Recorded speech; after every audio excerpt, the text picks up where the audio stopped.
আমাকে মেরে ফেলার উদ্দেশ্যে এরা হামলা করেছিল, অ্যাটেম্প্ট টু মার্ডার। পুলিশের গাড়ি সামনে পেছনে, অথচ গাড়িতে আমার উপরে হামলা করে আমার গাড়ির কাঁচ ভেঙে দেয়, আমার পেছনে এই জায়গায় লাগে। আমার সাথে 6-7 জন যারা ছিল তারা প্রায় 6 জন আহত। আমি এখনই মামলা করতে যাব। এখানে গণ অধিকারের কি জেলা সেক্রেটারি নাম আব্দুল খালেক, এরপরে তৌকির, এর নাম তৌকির, এরপরে এই বাদের এইদিকে বাড়ি জহুরুল, সিরাজের ছেলে জহুরুল। আমি সবাইকে তো চিনি না, এরকম কিছু যাদের চিনি তারা এদের নাম মেনশন করে আমি আজকে হত্যা মামলা দেব। আমাকে মেরে ফেলার উদ্দেশ্যে এরা হামলা করেছিল, অ্যাটেম্প্ট টু মার্ডার।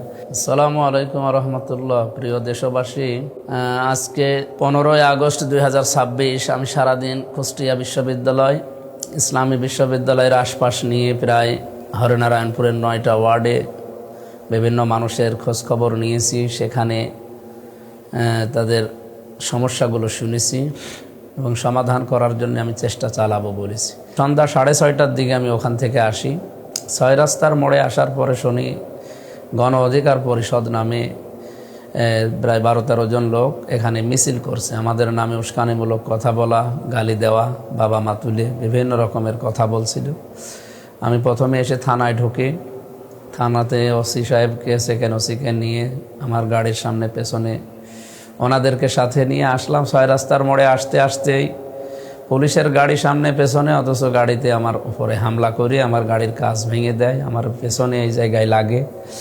আমার সাথে 6-7 জন যারা ছিল তারা প্রায় 6 জন আহত। তারা এখন হাসপাতালে আছে, সবাই ভর্তি আছে। আমি এই ভিডিও কলে দেখলাম। আর আমার চাচা ছিল, চাচাতো চাচা, ওর পায়ে আঘাত লেগেছে, পা দিয়ে রক্ত ঝরছিল, ওটা মনে হয় এখন ব্যান্ডেজ করে দিয়েছে।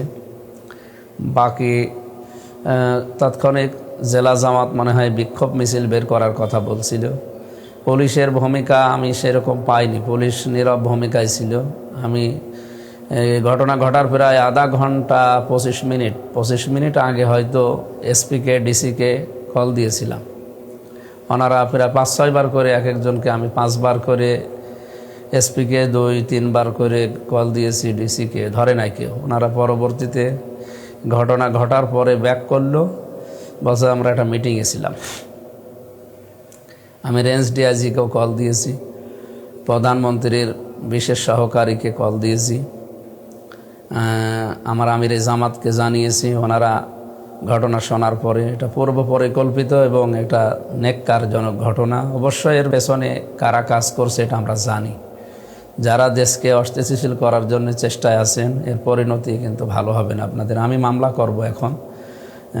আমি খাবার শেষ করে লোকজন নিয়ে আমি মামলা করব। এদের কয়েকজনেরকে তো আমি সামনাসামনি দেখেছি, যারা ইট মেরেছে, যারা আমার গাড়ির সামনে কাঁচ ভেঙেছে, আমি এদের দেখেছি। এখানে গণ অধিকারের কি জেলা সেক্রেটারি নাকি যেন নাম আব্দুল খালেক, এরপরে তৌকির, এর নাম তৌকির, এরপরে এই বাদের এইদিকে বাড়ি জহুরুল, সিরাজের ছেলে জহুরুল। আমি সবাইকে তো চিনি না, এরকম কিছু যাদের চিনি তারা এদের নাম মেনশন করে আমি আজকে হত্যা মামলা দেব। আমাকে মেরে ফেলার উদ্দেশ্যে এরা হামলা করেছিল, অ্যাটেম্প্ট টু মার্ডার। আমার মাথার দিকে যে আঘাতটা আসে ওইটা আমি কায়েত হওয়ার কারণে লাগে না, আমার কাঁচ ভেঙে গেছে। আমার গাড়ির গ্লাস সামনে পেছনে, এবার লুকিং গ্লাস সবগুলো ভাঙা। ড্রাইভার ওখানে নেমে সেভ করতে যায়, আমি তখন গাড়ি ড্রাইভ করে নিয়ে চলে আসি। এরপরেই মারামারি শুরু হয়। আমি এটা প্রশাসনের কাছে, দেশের যারা দায়িত্বে আছেন তাদের কাছে এই মামলার ভার তো দেব, মামলা তো করব এবং এর সুষ্ঠু বিচার দাবি করছি। এভাবে চললে আপনারাও নিরাপদে থাকতে পারবেন না। সবাই দোয়া করেন আমাদের জন্যে। আমরা নিরাপদের শহর চাই কুষ্টিয়াকে। যারা ইন্ধন দিচ্ছেন এর পেছনে তারা সাবধান হয়ে যান। এখানে মূল বিষয় হচ্ছে দেশের যে সমস্ত বিষয় নিয়ে ক্রাইসিস চলছে, বিশেষ করে এখন বিদ্যুৎ নেই, গ্যাস নেই, তেল নেই, সার নেই, এই নিয়ে মানুষ এখন দিশেহারা।